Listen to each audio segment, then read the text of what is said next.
আসসালামু আলাইকুম, সবাইকে স্বাগতম জানাচ্ছেন লক্ষ্মীপুর জেলার কমলনগর মতিরহাট মৎস্য অধিদপ্তর কর্তৃক মাছঘাটে। আজকে ভিডিওটি অজানা তথ্যের গুরুত্বপূর্ণ কিছু কথা। মৎস্য অধিদপ্তর কমলনগর লক্ষ্মীপুর ঘাটে এখন এই মুহূর্তে আছে। লক্ষ্মীপুর জেলার কমলনগর উপজেলার মতিরহাট অবস্থিত মৎস্য সম্পর্কিত স্থাপনটি মূলত মতিরহাট মাছঘাট এবং এর সাথে সংশ্লিষ্ট উপজেলা মৎস্য কর্মকর্তা কার্যালয় কমলনগর মতিরহাট মাছঘাট অর্থাৎ ফিশঘাট হলো এই অঞ্চলের একটি গুরুত্বপূর্ণ মাছ অবতরণ কেন্দ্র বা যেটি জাফস্ট ঘাট নামে খুবই পরিচিত। মেঘনা নদীর কোল ঘেঁষে অবস্থিত এই ঘাটটি স্থানীয় মৎস্যজীবীদের জন্য একটি বড় বাণিজ্যিক কেন্দ্র, যা মতিরহাট এই ঘাট নামে পরিচিত। এই ঘাট বা জেটিটি লক্ষ্মীপুর জেলার মৎস্য সম্পদের একটি প্রধান কেন্দ্র হিসেবে কাজ করে, যেখানে জেলেরা মাছ ধরে এনে বিক্রি করে থাকে।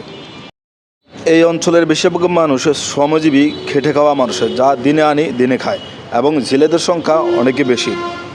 রাক্ষসী নদীর ঢেউয়ের ধ্বংসে হয়ে গেছে অনেক বাড়ির পার্শ্ববর্তী জায়গাগুলো, নিঃস্ব হয়ে গেছে এই অঞ্চলের অনেক মানুষ।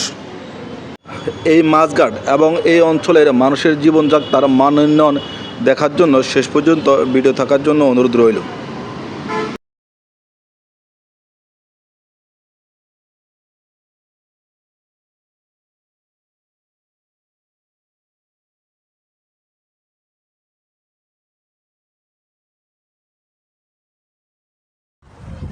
Saya udah saya kawan.